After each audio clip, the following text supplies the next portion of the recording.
सुनिए इस वक्त मिलनसार शब्द बिशप मसेदो के संग। भूख के द्वारा, लड़ाइयों के द्वारा आज हमारे शहर हिंसा से भरे जा रहे हैं, और ये प्रोग्राम आप तक लेकर आ रहा है प्यार, शांति और आनंद के क्षण। एक ऐसा प्रोग्राम जिसको तैयार किया गया है बेहद ख्याल रखते हुए आपके हृदय के लिए।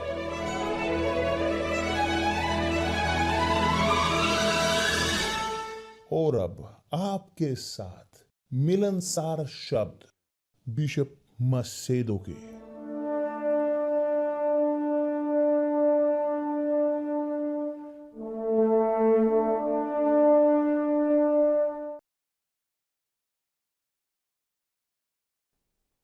नमस्कार मेरे प्रिय दोस्तों, परमेश्वर आप सबको आशीष दे कि आप आशीष ग्रहण करें।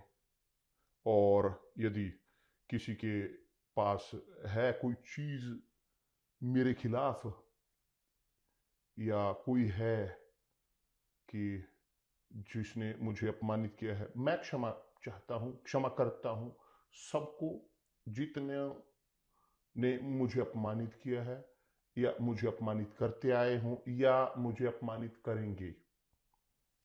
क्योंकि जब मैं क्षमा करता हूं तो मुझे भी क्षमा किया जाता है। यदि मैं क्षमा नहीं करता तो मुझे भी क्षमा नहीं किया जाएगा। तो यह है प्रश्न समझदारी का, बुद्धिमानी का। जब मैं क्षमा करता हूं मुझे भी क्षमा मिलती है, मैं क्षमा देता हूं मैं भी क्षमा किया जाता हूं। तो सब बिना किसी एक्सेप्शन के आप क्षमा हूं और आशीष प्राप्त करें प्रभु यीशु मसीह के नाम से। मैं चाहता हूं अभी भी इस विषय पर बात करते हुए सत्य के बारे में, सत्य की जो मुक्ति देता है, सत्य की जो प्रकट करता है उन सबको जिनके पास समझ है, सोच है, बुद्धि, और सुनते हैं सत्य को, आज्ञा का पालन करते हैं, अनुसरण करते हैं। कि जिनके पास बुद्धि नहीं वो कंधे उठाते हैं, तुच्छ जानते हैं, तुच्छ जानते हैं उसे।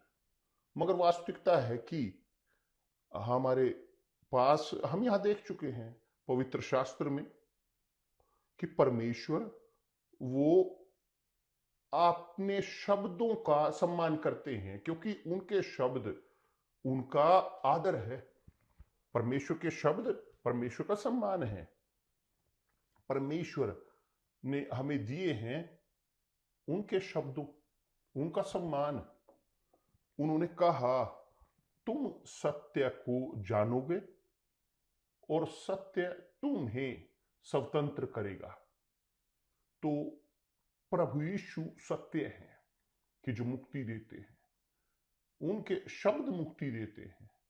जब आप पढ़ते हो बाइबल को, आप जो भजन संहिता पढ़ने के आदि हो, जो बेहतरीन है, जब पढ़ते हो भजन संहिता, आप देखते हो एक्सप्रेशंस भजन संहिता के लेखक के जो पवित्र आत्मा से प्रेरित है, कि जो बुरे समय में, कड़वाहट के समय में परमेश्वर की ओर हमें लेकर जाते हैं, परमेश्वर की ओर हम पुकार करते हैं, परमेश्वर की खोज की ओर खोज करते हैं उन्हें। इसलिए नहीं कि सुनते हैं, इसलिए नहीं कि वो छूते हैं, नहीं, खोज करते हैं क्योंकि वो शब्द, वो वादा है परमेश्वर के वादे, शब्द परमेश्वर के, परमेश्वर का सम्मान। तो जब कोई अपनी सही कॉन्शियंस में उन्हें पुकारते हैं परमेश्वर के शब्द को, या खोज करते हैं परमेश्वर के शब्द में अपनी मुक्ति आती है, क्योंकि परमेश्वर के शब्द वो खाली नहीं लौटते, वो खाली वापस नहीं लौट सकते। असंभव है वो खाली वापस लौटे। प्रभु यीशु ने कहा है कि आकाश और पृथ्वी टल जाएंगे मगर मेरे शब्द कभी खाली नहीं लौटेंगे। देखिए, परमेश्वर बोलते हैं यह है अपने लोगों के साथ, इज़राइल के, और विशेष तौर पर कि जो कहा गया है अंतिम नबी के द्वारा, अंतिम नबी यीशु के आने से पहले 400 साल पहले, यीशु के आने से 400 साल यीशु के आने से आया अंतिम नबी इज़राइल में। वह आया एक आवाज के तौर पर, जो रेगिस्तान में पुकारती थी, वह वो बताने के लिए, स्पष्ट करने के लिए परमेश्वर की इच्छा को अपने लोगों के लिए। तो उसने कहा इस प्रकार, उदाचल से अस्ताचल तक जाति जाति में मेरा नाम महान है। यह जाति जाति अन्य जातियों के लिए है। ये अन्य जातियों में मेरा नाम महान है, और हर कहीं मेरे नाम पर धूप और शुद्ध भेंट चढ़ाई जाती है, क्योंकि अन्य जातियों में मेरा नाम महान है। सेनाओं के प्रभु का यही वचन है। तो जो इज़राइल की संतान थे, विशेष तौर पर महायाजक या याजक, जो कार्य करते थे, सेवा करते थे परमेश्वर की, वे परमेश्वर की कॉन्शियस होते हुए भी वे किसी प्रकार से तुच्छ जानते हुए परमेश्वर की सेवा करते थे। परमेश्वर की मेज को वो तुच्छ जानते थे, शब्दों को तुच्छ जानते थे, और इसी के कारण आज तक इज़राइल दुख झेलता है। इज़राइल दुख में है, बहुत बड़े दंड का भागीदार। एक और अगर जीतते हैं, खोते हैं अधिक दूसरी ओर से। यह है वास्तविकता। परमेश्वर के लोग वे सबसे खुश लोग होने की जरूरत थी, मगर प्रतीत होता है सबसे निराश उदास लोग हैं धरती के ऊपर, क्योंकि हमेशा वो भाग रहे हैं। और परमेश्वर अनुमति देते हैं इसकी। क्यों? क्योंकि इज़राइल के लोग वे जानते थे, परमेश्वर के शब्द को जानते हैं। देखा उन्होंने नबियों को, परमेश्वर के सेवकों को, जो परमेश्वर द्वारा भेजे गए थे, उनको इंस्ट्रक्शन देने के लिए परमेश्वर के शब्द की। वे सबसे पहले थे उन्हें ग्रहण करने वाले। परमेश्वर के शब्द को परमेश्वर ने दिखाया अब्राहम को, और अब्राहम से एक राष्ट्र पैदा किया। उन्हें दिए शब्द, आदेश, उन्हें दिया सर्वोत्तम धरती का। अब्राहम, अगर हम बोले, वह विजेता था, क्योंकि वो परमेश्वर के शब्द को सुनकर उसका पालन करता था। मगर उसके वंशज, उन्होंने इसी प्रकार नहीं किया, तो दुख झेले और दुख झेलते आए हैं आज तक। क्या मैं चाहता हूं कि आप जाने मेरे प्रिय दोस्त, वह यह है कि हम परमेश्वर को देखते नहीं, हम परमेश्वर को महसूस नहीं करते, हम छूते नहीं परमेश्वर को, नहीं, मगर उनके शब्द, कि जैसे उन्होंने कहा है नबी यशायाह के द्वारा, मेरे शब्द जो मेरे मुंह से निकलते हैं वे कभी खाली नहीं वापस लौटेंगे। कि दूसरे शब्द में इस प्रकार, मेरे शब्द मेरा सम्मान है, मेरे शब्दों में मेरा सम्मान है। और ये मेरे प्रिय दोस्त है सबसे बड़ी वास्तविकता।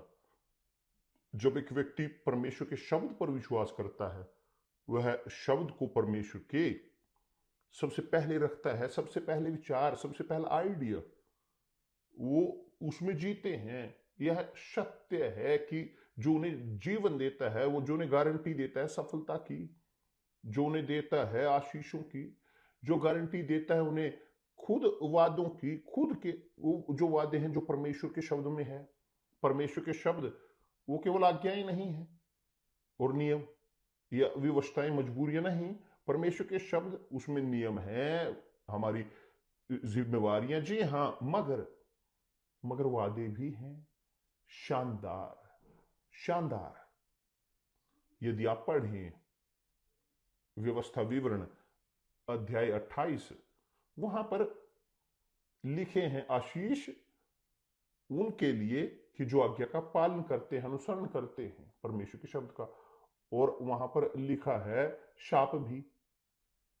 तो एक और आशीष है, और आशीष वो पूर्ण है, पूर्ण सब एस्पेक्ट से भरे हुए, आपके भावनात्मक, शारीरिक, सब प्रकार से, सब पहलुओं में।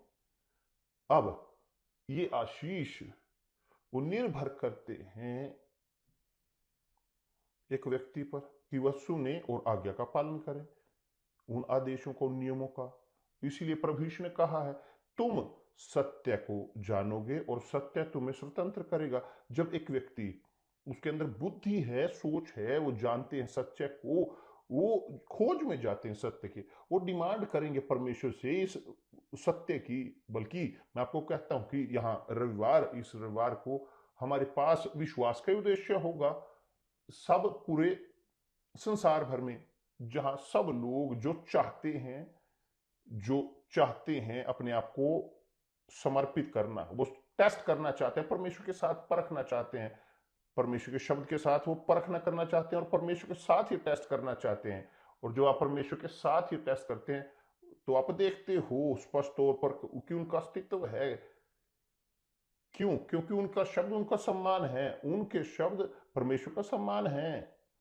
प्रभु यीशु यहां तक कि इस क्षण तक पहुंचे और कहा आकाश और धरती टल जाएगी, मेरे शब्द नहीं टलेंगे। और सत्य है, आप जानते हो कि शब्द, कि चाहे वो परमेश्वर के ना हो, शब्द कभी नहीं मरते। आप जानते हो ये शब्द कभी नहीं मरते।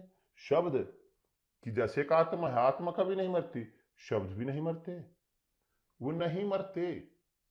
प्रभु यीशु ने यहां तक कि कहा तुम्हारे शब्दों के कारण तुम धर्मी ठहराए जाओगे और तुम्हारे ही शब्दों के कारण तुम दंडित ठहराए जाओगे। तो शब्द जो हम बोलते हैं ये हमें लेकर जाएंगे, हमारे शब्दों पर निर्भर करता है कहां हम जाएंगे। इन शब्दों पर ये लिखा है। तो मेरे प्रिय दोस्त, यदि एक व्यक्ति के अंदर समझ है, समझदारी, और वो थोड़ी सी उस अपनी समझदारी का इस्तेमाल करें, थोड़ा सा, आपको काफी की जरूरत नहीं है, एक थोड़ा सा वे परमेश्वर के शब्द से जुड़े और परमेश्वर के शब्द गारंटी देते हैं कि वह जो लिखा गया है, जो वादा किया गया है, मायने नहीं रखता कि एक व्यक्ति योग्य है या वो अयोग्य है। मैंने परमेश्वर के साथ ये परखा, मैंने उनके शब्दों को परखा, मैंने परमेश्वर के साथ टेस्ट किया, मैं परिवर्तित था और पवित्र आत्मा से बपतिस्मा मेरा था, शादीशुदा था, कि पत्नी जो उन्होंने मुझे दी वह सब कुछ सही से चल रहा था कि एक पॉइंट तक।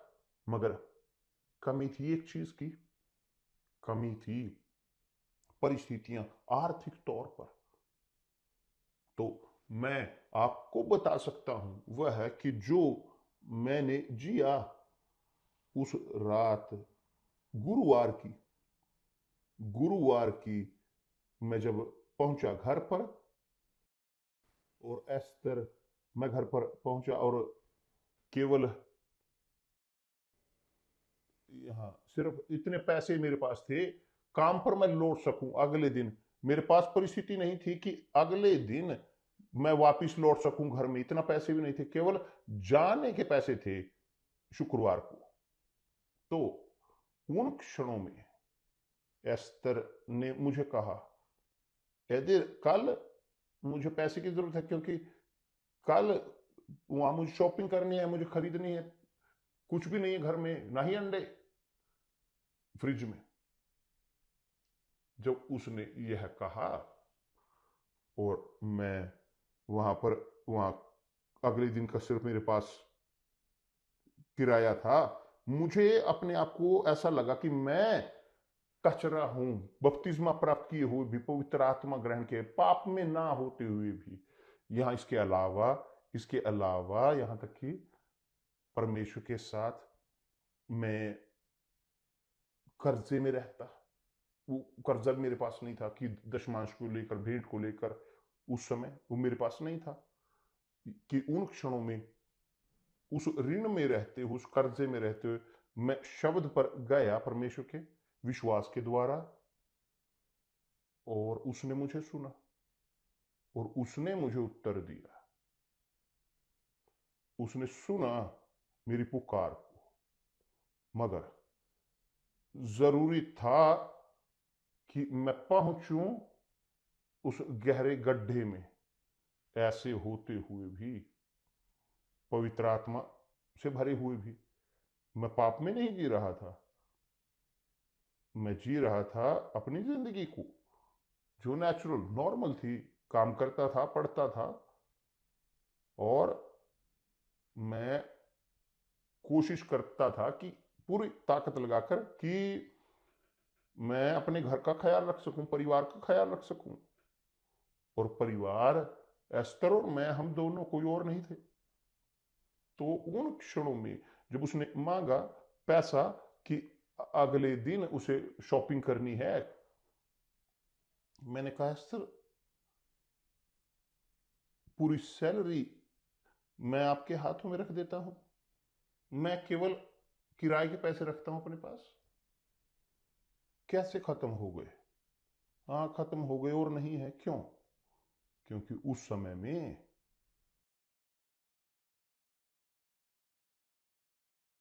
परिस्थिति वो बहुत भयानक थी।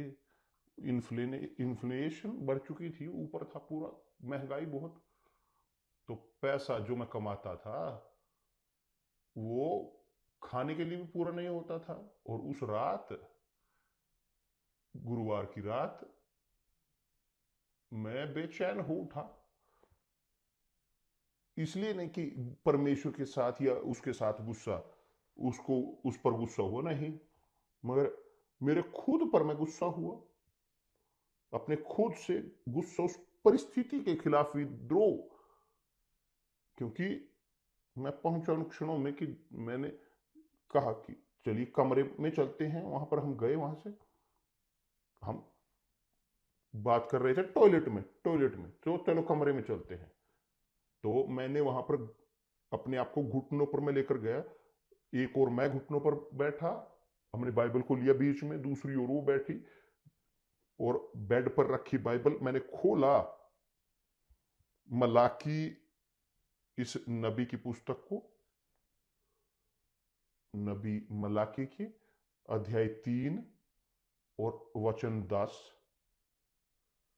और मैंने पढ़ा वचन कि जो परमेश्वर ने कहा।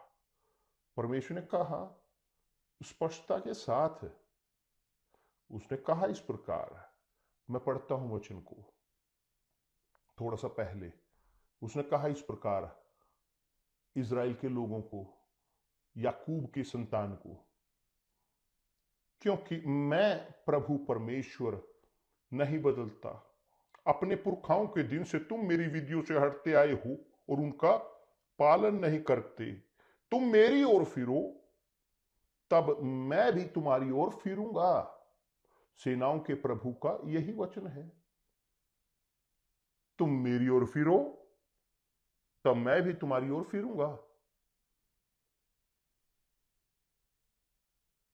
और मैंने ये वचन पढ़ा। परंतु तुम पूछते हो हम किस बात में फिरें? और परमेश्वर ने उत्तर दिया, क्या मनुष्य परमेश्वर को धोखा दे सकता है? पर देखो, तुम मुझे को धोखा देते हो, तो भी पूछते हो हमने किस बात में तुझे लूटा है? किस में तुझे लूटा है? दशमांश और उठाने की भेंटों में। वो बात कर रहे थे यहां पर, परमेश्वर बोल रहे थे जो उन लोगों से जो उनके नियम को जानते थे, लोग जो सम्मान से भरे हुए थे परमेश्वर के शब्द के साथ। वो यहां पर अविश्वासी से नहीं बात कर रहे, वो उन लोगों से बात कर रहे हैं जो कहने के तौर पर विश्वास करते हैं, यहां तक कि सेवा करते थे परमेश्वर की।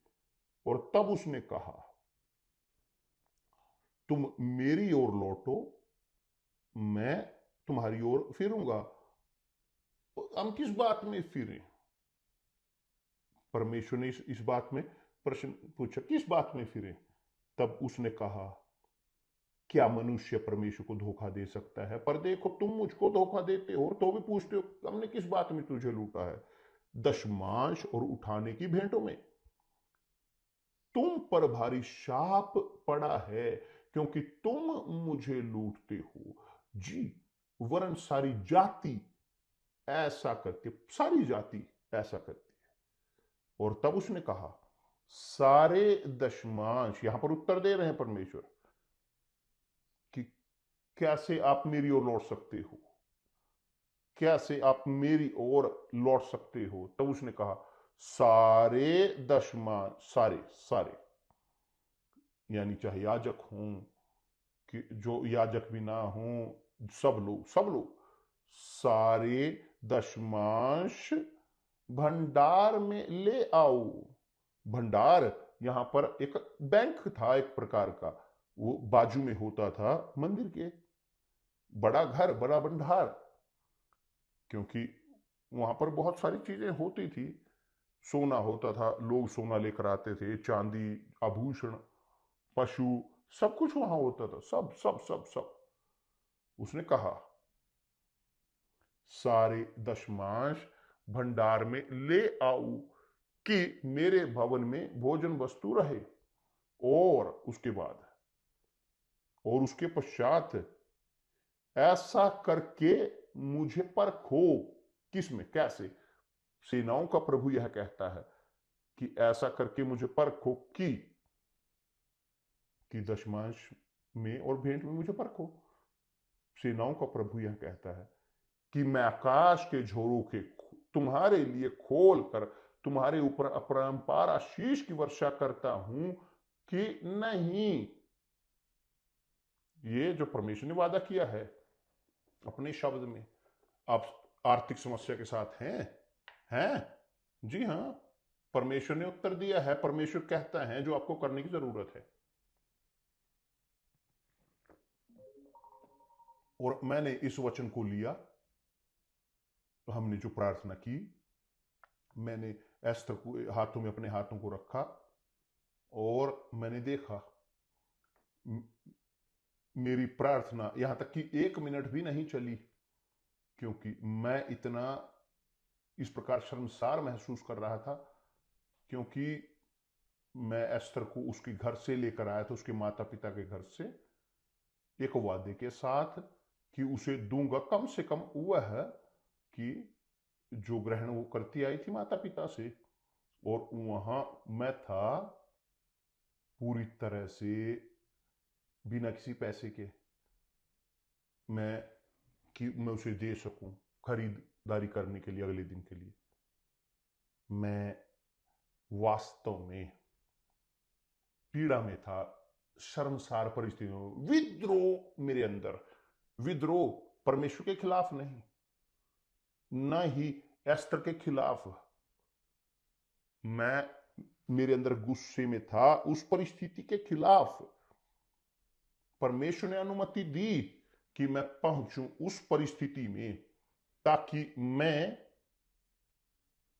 उनकी ओर लौट सकूं, मैं उनकी ओर लौट सकूं। क्यों? मैं कमी में था उस दशमांश की और भेंट की 3 महीने से, क्योंकि मैं जी रहा था परिस्थिति बहुत संवेदनशील।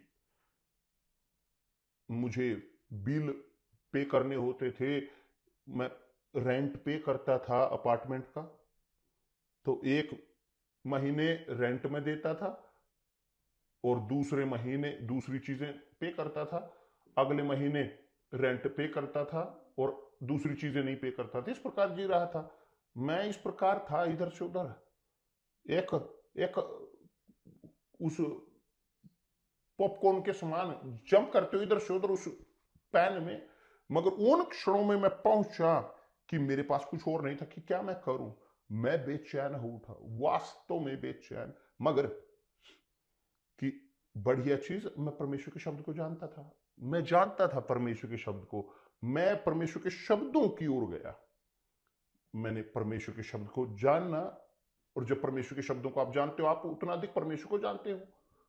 आप जानना चाहते हो परमेश्वर को, परमेश्वर के शब्दों को जाने, पढ़ें, बाइबल को पढ़ें, उन्हें अपने जीवन का मैनुअल बनाएं। आप जानोगे कैसे परमेश्वर कार्य करते हैं, कैसे परमेश्वर रिएक्ट करते हैं, कैसे परमेश्वर आपको देखते हैं, और कैसे परमेश्वर आपको देखेंगे। तो उन क्षणों में मैंने कहा परमेश्वर को, देखिए यहां पर है, यहां पर इस पेज पर मैंने बाइबल खोली, मैंने उंगली रखी, वहां रखी पवित्र शास्त्र के ऊपर, और कहा प्रभु यहां पर लिखा है, यहां लिखा है कि आपने कहा है सब दशमांश, सारे दशमांश भंडार में ले आओ कि मेरे भवन में भोजन वस्तु रहे। आपको पैसे की जरूरत नहीं, आपकी किसी चीज की जरूरत नहीं, मगर उन्होंने अपने शब्द को दिया कि यदि हम वफादार हों दशमांश में, क्योंकि दशमांश केवल वो नहीं, 10% नहीं है, नहीं,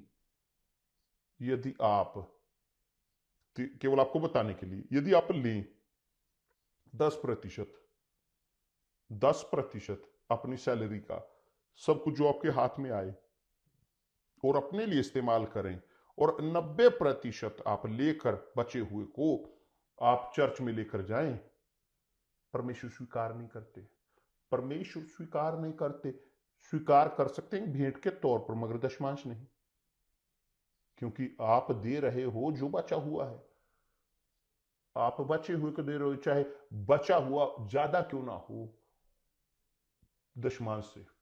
मैं नहीं जानता था इसे, मैं नहीं जानता था इस वास्तविकता को। मैं मेरी सैलरी को प्राप्त करता था, और मेरे चीजें, मेरे रेंट को पे करता था, और सत्य सत्य ये है कि मैं नहीं जानता था कि दशमांश वे केवल 10% नहीं है, मगर पहले 10% वो प्रथम फल हैं परमेश्वर की। हमारे प्रथम फल परमेश्वर के लिए वो दिखाते हैं, प्रथम फल परमेश्वर के हमारे लिए प्रभु यीशु वो पहलौठे हुए परमेश्वर के, वो पहलौठे थे परमेश्वर के, कि जो परमेश्वर ने हमें दिया ताकि हम बचाव में जा सकें। परमेश्वर ने दूत को नहीं भेजा, आर्कएंजल को या करूब को नहीं, उन्होंने शेष को नहीं भेजा, नहीं, उन्होंने भेजा, उसने दूर किया अपने खुद को प्रथम फल के तौर पर, और इस संसार में भेजा। तो जब एक व्यक्ति चाहता है परमेश्वर का सम्मान करना, जब लौटना चाहता है प्रभु की ओर, ताकि प्रभु उनकी ओर लौट सके, तो उन्हें उनका सम्मान करने की जरूरत है, उन्हें सम्मान करने की जरूरत है, विश्वास करने की जरूरत है उस प्रथम फल को, उस दशमांश को जो परमेश्वर ने उन्हें दिया, उनके लिए जो थे प्रभु यीशु वो पहलौठे हैं। परमेश्वर ने दिया पहलौठा उनका एकमात्र, कि जो आया और पहलौठे में परिवर्तित हुआ, ताकि हम बचाए जा सकें। तो मैंने परमेश्वर को कहा, ये यहां पर लिखा है, आपने कहा है तुम्हारे ऊपर उड़ेलूंगा। मैं सोचता था कि मैं परमेश्वर के साथ लड़ रहा था, यह है वास्तविकता। मैं लड़ रहा था परमेश्वर के साथ कि जैसे याकूब ने किया, मगर मैं गलत था, क्योंकि मैं कर्जे में था। मगर क्यों मैं कर्जे में था? क्योंकि मैं नहीं जानता था कि दशमांश वो प्रथम फल है, सबसे पहले 10%। तो आमतौर पर पहले मेरे रेंट को, चीजों को देता था, बाद में दशमांश देता था। मगर मैं 3 महीने से इस प्रकार के डेट में था, मैं पाप में था, मैं नहीं जानता था मगर था पाप में। मगर तब मैंने कहा उन्हें, देखिए प्रभु ये लिखा है, यहां पर लिखा है, आपने कहा है मैं आकाश के झरोखे तुम्हारे लिए खोल कर तुम्हारे ऊपर अपरंपार आशीष की वर्षा करता हूं कि नहीं, कि कोई यहां तक कि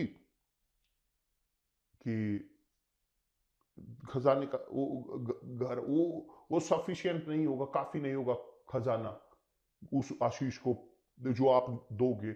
मगर अब यहां पर इन क्षणों में आप देख रहे हो मेरी परिस्थिति को, मेरे पास पैसे हैं केवल जाने के लिए, काम पर जाने के लिए कल के। मेरे पास यहां तक कि वापस आने के पैसे नहीं, मैं नहीं जानता क्या मैं करूंगा, मगर मुझे कुछ ना कुछ घर पर लौटने के लिए मुझे कुछ ना कुछ करना होगा। और एस्तर को भी जरूरत है कि फ्रिज खाली है, केवल पानी है। और तब मैंने पूछा, प्रभु ये आपने कहा है या आदमी ने कहा है? कैसे मैं जानूंगा कि ये प्रभु आपने कहा है? कैसे मैं जानूंगा कि ये जो लिखा है वह सत्य है? एक सत्य है कि प्रभु आपने कहा है। मेरे पास केवल एक तरीका है, प्रभु आपको मेरे जीवन में पूरा करना होगा। मैं अमीरी नहीं मांग रहा, महिमा नहीं, मैं मांग रहा हूं केवल प्रतिदिन की रोटी। मैंने ये कहा सब कुछ पूरे विद्रोह के साथ, 1 मिनट से भी कम में। और जब मैं प्रार्थना कर रहा था, मैंने देखा कि एस्तर की आंखें खुली की रह गई। उसने आंखें खोली और उसने सोचा आज यहां पर आग गिरेगी, हम मरेंगे यहां पर। मगर मैं उसके लिए था ही नहीं कि जो भी हो। मैं, मेरे अंदर वो विद्रोह में था, बहुत विद्रोह, बहुत बहुत बहुत वास्तव में अपमानित, शर्मसार, क्योंकि कोई मुझ पर विश्वास नहीं करता था। और अब क्षण आया कि देखिए कि यहाँ पर कमी है, यहाँ पर मेरे घर में खाना नहीं। या तो परमेश्वर है या नहीं है, या तो वो सत्य हैं या झूठे हैं। कैसे मैं जानूंगा कि यह जो लिखा है उन्होंने कहा है? खत्म। हम खड़े हुए, मेरे अंदर में शांति में था, एस्तर पूरी तरह से भयभीत।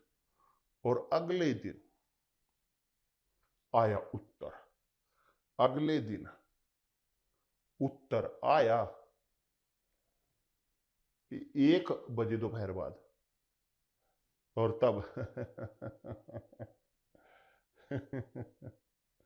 सोचने में मात्र से मैं आनंद से भर जाता हूं। जब मैं सोचता हूं उन क्षणों के बारे में, मैं पूरे गुस्से में था, मैं गुस्से में था उस वक्त, मगर मैं पूरी तरह से आनंद में होता हूं। मगर जब सोचता हूं परमेश्वर के उत्तर के बारे में, बहुत बढ़िया, बेहतरीन।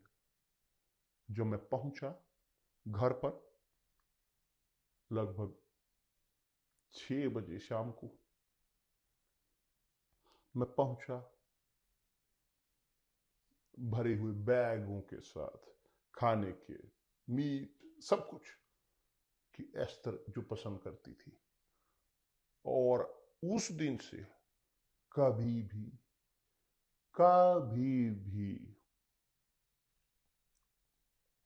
हमारे पास कोई समस्या नहीं आई आर्थिक तौर पर। उस दिन से यूनिवर्सल चर्च, उसका अस्तित्व नहीं था तब तक। चर्च वो आई लगभग उसके 6-7 साल बाद। मगर अगर मेरी मेमोरी ना, मैं भूल रहा हूं, मगर उस दिन से स्वर्ग के, आकाश के झरोखे खुलते रहे। और मैं आपको बोल रहा हूं मेरे प्रिय दोस्त, ये इसलिए नहीं कि आप यहां मेरे लिए तालियां बजाएं, नहीं। मैं चाहता हूं कि आप अपने लिए तालियां बजाएं। मैं चाहता हूं कि आप सीखें इस्तेमाल करना सत्य को, कि जो स्वतंत्र करता है, सत्य जो मुक्ति देता है, करें, परखें। इस रविवार हम वो करेंगे एक पुकार, पुकार कि जिनके पास समस्या, बीमारी की, रोग की, जिनके पास आर्थिक समस्याएं हैं, जिनके पास काम की समस्या है, कि जो बुरे जी रहे हैं, किसी भी समस्या में जो जी रहे हैं, यीशु यीशु ने हमारे रोगों को, हमारी पीड़ाओं को अपने ऊपर लिया। क्या हमें करने की जरूरत है? ले शब्द को परमेश्वर की कि प्रभु ये लिखा है, चलिए परखते हैं। इस रविवार हम एक होंगे विश्वास में, पूरे संसार भर में एक आत्मा में, एक विश्वास में हम एक पुकार करेंगे, एक पुकार कि मुक्त हों वे जो परमेश्वर के शब्द पर विश्वास करते हैं, उन्हें मुक्ति देने के लिए उस दरिद्रता से, चाहे रोग हो, बीमारी हो, चाहे वो शैतान से हो, शाप से हो, ईर्ष्या से हो, बुरी नजर से, कुछ भी वो समस्या हो, हम वो परमेश्वर के साथ टेस्ट करेंगे इस रविवार। और यह वास्तविक तौर पर मैं आमंत्रित कर रहा हूं उन्हें कि जो विश्वास करते हैं परमेश्वर के शब्द पर, अपनी बाइबल लेकर आए अपनी बाइबल को, ताकि आप उंगली रख सकें परमेश्वर के वादे पर और हमारे साथ डिमांड कर सकें हमारे साथ यहां उसको कि जो लिखा है। आप विश्वास करते हो इस रविवार सब यूनिवर्सल चर्च में और सब सभाओं में, तो रविवार एक दिन होगा, रविवार मुक्ति का, पूर्ण मुक्ति का, चाहे रोग का, बीमारी का, दरिद्रता का, कि चाहे कोई भी समस्या, उससे मुक्ति का। तो चलिए जानते हैं, तो चलिए एक्सपेरिमेंट करते हैं उस सत्य की जो मुक्ति देता है। आप विश्वास करते हो? तो चलिए इस रविवार को करते हैं, ठीक है? परमेश्वर आप सबको आशीष दे। तो कोई लाभ नहीं कि आप वहां पर रोते हुए रहें, कंप्लेन करते हुए रहें, शोक मनाते हुए ये और खोज करें दूसरों की दया को। नहीं, परमेश्वर चाहते हैं कि आप लौटें, आपकी ओर लौटना, मगर आपको पहले उनकी ओर लौटने, उनकी ओर लौटने से वो आपकी ओर लौटेंगे। अपने पूरी ताकत के साथ जाएं, जो आप हो, जो आपके पास है, अपनी पूरी जिंदगी, आप देखोगे कि क्या होगा आपके जीवन में रविवार से, ठीक है? परमेश्वर आप सबको आशीष दे। मैं विश्वास करता हूं आप करते हो, तो आए रविवार प्रभु यीशु मसीह के नाम से। आमीन। धन्यवाद परमेश्वर।